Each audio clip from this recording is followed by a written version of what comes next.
अगर आपको financial knowledge attain करनी है या आपको थोड़ा ज्ञान चाहिए फाइनेंशियल नॉलेज के लिए, तो या तो आपको किसी से सीखना पड़ेगा या तो आपको सेल्फ स्टडी करनी पड़ेगी।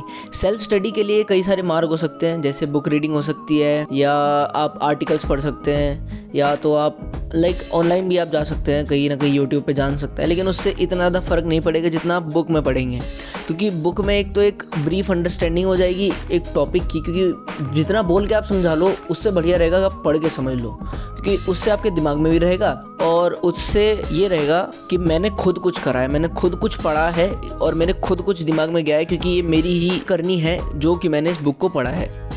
तो इसी के लिए मैं बेसिक बुक रिव्यू लेके आया हूँ। बेसिक ये कह लो या कॉमन कह लो, अगर आपको फाइनेंशियल नॉलेज अटेन करनी है तो सबसे नोन बुक आप कह सकते हैं रिच डैड पुअर डैड है, और इसके ऑथर से आप शायद वंचित होंगे। उनका नाम है Robert Toru Kiyosaki. Robert Kiyosaki नाम सुना होगा आपने। तो वो एक अमेरिकन एंटरप्रेन्योर है, बिजनेसमैन है और ऑथर है। वो कई सारी बुक लिख चुके हैं, तो उन्हीं की ये बेस्ट सेलिंग बुक है, जो कि अभी तक की सबसे बेस्ट सेलिंग बुक है। अगर आपको कोई बुक पढ़नी है फाइनेंशियल नॉलेज के लिए तो ये बुक सबसे बेस्ट है। तो चलिए बुक को स्टार्ट करते हैं। तो ये बुक डिवाइडेड है 10 चैप्टर्स में, और इसमें लास्ट में ऑथर का डिस्क्रिप्शन भी दे रखा है। लेकिन सबसे पहले जो आता है वो आता है इंट्रोडक्शन। इंट्रोडक्शन में पहली हेडिंग है आज से 26 साल पहले। द बीटल्स, आप इस नाम से तो वंचित होंगे। द बीटल्स 1960 का बहुत ज़्यादा पॉपुलर बैंड हुआ करता था। तो इसने एक एल्बम रिलीज़ करी थी, उस एल्बम का नाम था sergeant papers lonely hearts club band. तो ये जो एल्बम रिलीज़ हुआ था ये हुआ था 1 जून 1967 को। It was an immediate and critical success. वो जो एल्बम रिलीज़ हुई थी उसी समय, वो आते ही धूम मचा दी, आते ही वो अपने लेवल बेस्ट पे पहुंच गई थी। 27 वीक तक वो टॉप चार्ट पे रही थी यूके के, और 15 वीक तक रही थी यूनाइटेड स्टेट्स के टॉप चार्ट पे। और टाइम मैगजीन ने इसे डिक्लेयर करा था कि ये जो पेपर्स म्यूज़िक है, इसे a historic departure in the progress of music, मतलब कुछ बहुत ही ज़्यादा उपाधि दे दी थी। और उसी समय आते ही इसने 4 ग्रैमी भी जीत लिए थे। 1968 में अगले साल ही इसने 4 ग्रैमी जीत लिए थे। सोचिए, 1 ग्रैमी जीतना कितनी बड़ी बात है, और एक साल में इसने 4 ग्रैमी जीत लिए थे। तो ये आते ही इसने धूम मचा दी थी। वो इसका एग्जाम्पल क्यों देते हैं, अब वो आते हैं रिच डैड पुअर डैड के ऊपर। Rich dad poor dad release हुई थी 26 साल पहले आज से, उनके 50th बर्थडे पर, और ये हुई थी रिलीज़ 8 अप्रैल 1997। तो वो बताते हैं कि जैसे बीटल्स रिलीज़ कर रहे थे ना अपने ये पेपर्स लोनली हार्ट्स क्लब, तो वो आते ही धूम मचा दी थी। और रिच डैड पुअर डैड का भी ऐसे ही था, आते ही धूम मचा दी थी। लेकिन वो क्रिटिसिज्म की धूम थी। आते ही रिच डैड पुअर डैड ने इतनी ज़्यादा सुर्खियाँ बटोरी, क्योंकि जो बुक में लिखा था उससे ज़्यादातर लोग कंप्लाई नहीं कर रहे थे, क्योंकि उनकी मेंटलिटी क्या थी, वो थोड़ी लो मेंटलिटी थी। लो मेंटलिटी से मेरा मतलब है कि जो पुअर मेंटलिटी है, ऐसा इस बुक में बताया है, वो ज़्यादातर लोगों ने रिजेक्ट कर दी थी। तो इसी के दौरान उन्हें बहुत ज़्यादा क्रिटिसिज्म झेलनी पड़ी, और उनकी जो बुक थी उसे हर एक पब्लिशर ने मना कर दिया था। हर एक पब्लिशर ने उनकी बुक को हटा दिया, हर एक पब्लिशर ने उनकी बुक को छापने से मना कर दिया। और कुछ पब्लिशर्स ने ये भी लिख दिया कि जो तुम बता रहे हो तुम्हें खुद ही नहीं पता तुम क्या बता रहे हो, क्योंकि ज़्यादातर जो पब्लिशर्स थे वो उनके पुअर डैड की तरह थे, उनकी मेंटलिटी पुअर डैड की तरह थी। तो अब थोड़ा ब्रीफ इंट्रोडक्शन आते हैं लेसन नंबर 1 पे। Rich dad's lesson number 1, the rich don't work for money. इसका मतलब क्या है कि उनके जो कुछ पब्लिशर्स थे उन्होंने इनकी बुक को छापने से मना कर दिया, क्योंकि वो इस बात पे एग्री नहीं होते थे कि रिच जो है वो पैसे के लिए काम ही नहीं करते। अब रिच डैड पुअर डैड में बताया गया है कि रिच जो होते हैं वो पैसे के लिए काम नहीं करते, जो पुअर और मिडिल क्लास होते हैं वो पैसे के लिए काम करते हैं और उन्हें पैसे मिलते भी नहीं। अब वो एग्जांपल देके बताते हैं कि जो रिच और पुअर और मिडिल क्लास में जितना फ़र्क था बिटवीन 1993 से लेके 2010 तक, तो 50% जो increase in income, national income होती थी, जैसे आप समझ लीजिए इस टाइम पीरियड में, कितने साल का टाइम पीरियड है ये, है 17 साल का टाइम पीरियड। इसमें जितना भी इनकम गेन आया है, इसमें जितना भी नेशनल इनकम में बढ़ोतरी आई है यूनाइटेड स्टेट्स में, वो उसकी 50% गई है वेल्दीएस्ट रिच को, यानी जो सुपर रिच थे उनकी तरफ गई है। और ट्रेंड बढ़ता गया। अब 2009 से लेकर 2012 सिर्फ 3 साल में जो 95% ऑफ द इनकम गेन है वो गई है रिच की तरफ। तो आप समझ सकते हैं कि जो पैसे कमा रहा है वो असलियत में कोई पुअर या मिडिल क्लास नहीं कमा रहा है, वो रिच कमा रहा है। तो इसीलिए इसमें लिखा है कि rich don't work for money. जो भी इनकम में बढ़ोतरी होती है वो जाती है एंटरप्रेन्योर्स के लिए, इन्वेस्टर्स के लिए, ना कि एम्प्लॉयज़ के लिए जो कि उसके लिए काम करते हैं। Rich dad lessons, savers are losers.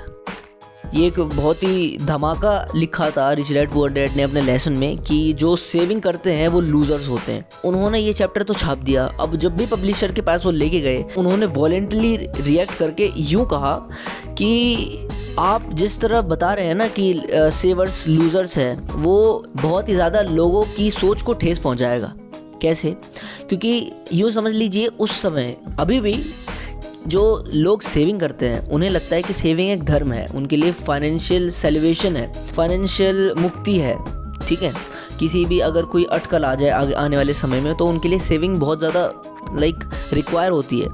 तो अगर उनको कह दे लूज़र्स, अगर आप सेव कर रहे हो उनको लूज़र्स कहना, ये उनके लिए बहुत ज़्यादा इंसल्ट की बात हो जाएगी और ये ऐसा ही होगा कि भगवान का नाम आप नरक में जाके ले रहे हैं। तो रिच डैड पुअर डैड आगे लिखते हुए बताते हैं कि आप डो जोन्स इंडस्ट्रियल एवरेज देखिए, इसमें उन्होंने 120 साल का रिकॉर्ड दे रखा है। इसमें बता रखा है कि जो लोग सेव करते हैं उसकी वजह से क्या क्या दिक्कतें आ सकती है। तो इसमें आपको दिखाया जाएगा कि जो 3 मैसिव शॉक्स आए हैं, लेटेस्ट 3 मैसिव शॉक्स आए हैं, वो पिछले 20 साल में ही आए हैं। अब जब ये बुक लिखी थी, जब मैं पढ़ रहा हूँ तो तब तो 10 साल ही थे। तो 10 साल में ही इसमें 3 मैसिव शॉक्स आए थे, जो कि 2000 में आया था। फर्स्ट क्रैश आया था, .com क्रैश जो था 2000 में आया था, और उसके बाद जो सेकंड और थर्ड क्रैश था वो एक तो रियल स्टेट क्रैश था और एक बैंकिंग क्रैश था, वो था 2007 और 2008 में। तो 2000 से लेकर 2008 में बहुत बड़े बड़े मैसिव क्रैशेस आए थे मार्केट में। तो वो कैसे आए थे? वो सेविंग की वजह से आए थे। लोग सेव करते थे, लोग जो आम लोग थे वो सेव करते थे, वो अपना पैसा लगाते थे मार्केट में कि हमारा पैसा बढ़ेगा, और 10 साल में ही उनके पैसे सारे डूब गए। तो आप समझ सकते हैं जो सेव करते हैं वो बिना सोचे समझे सेव कर देते हैं। ऐसा रॉबर्ट कियोसाकी कहते हैं, मैं कुछ नहीं कहता भाई, मेरे पे ना चढ़ जाना। The giant crash of 1929। अब वो आगे एग्जांपल देके बताते हैं कि जो लास्ट 3 मैसिव शॉक्स आए थे 10 साल में, तो उन्हें अगर कंपेयर किया जाए जो जायंट क्रैश ऑफ 1929 से, तो वो एक बिंदु मात्र है। जो 1929 का जो क्रैश था वो बिंदु मात्र है लास्ट के 3 मैसिव शॉक्स से। तो आप समझ सकते हैं जिसे जायंट लिखा जा रहा है वो भी इतना सा है कि लास्ट के 3 हम तो ऐसे ही झेल गए। तो फिर आप समझ सकते हैं कितनी ज़्यादा प्रॉब्लमेटिक सिचुएशन है। Printing money. हर एक क्रैश के बाद जब भी क्रैश हुआ है, यूएस गवर्नमेंट की ज़्यादातर बात करते हैं, तो यूएस गवर्नमेंट जो है और फेडरल रिजर्व बैंक, जैसे हमारा आरबीआई है, उनका फेडरल रिजर्व बैंक है, उन्होंने हर बार पैसे छापे हैं।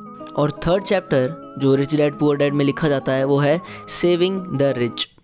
तो इस भाग में रॉबर्ट बताते हैं कि जब भी क्रैशेस आए हैं 2000 से लेकर 2016 के बीच में, जब भी इकॉनमी डाउन गई है या जब भी कोई मार्केट हल्का सा भी मार्केट क्रैश आया है, तो इसमें गवर्नमेंट ने क्या करा है कि इंटरेस्ट रेट्स जो होते हैं, जो कि सेव करते हैं तो इंटरेस्ट रेट देती है ना गवर्नमेंट, तो वो कम करें, और जो पैसे छापने की उनकी प्रथा चलती आ रही है उसे बढ़ोतरी करिए उसमें। तो इससे दिक्कत किसे हुई है? रिच लोगों को तो होगी नहीं। कैसे नहीं होगी? क्योंकि वो सेव तो करते ही नहीं, ठीक है। और जो पुअर और मिडिल क्लास लोग हैं वो ज़्यादातर अपना सिक्योरिटी कहाँ डालते हैं? वो डालते हैं गवर्नमेंट बैंक्स में, अपने जो सेंट्रल बैंक है उसमें डालते हैं। और उसमें डालने से दिक्कत क्या होगी? ये जैसे इंटरेस्ट रेट कम करते जा रहे हैं, तो इससे फ़ायदा होगा क्या?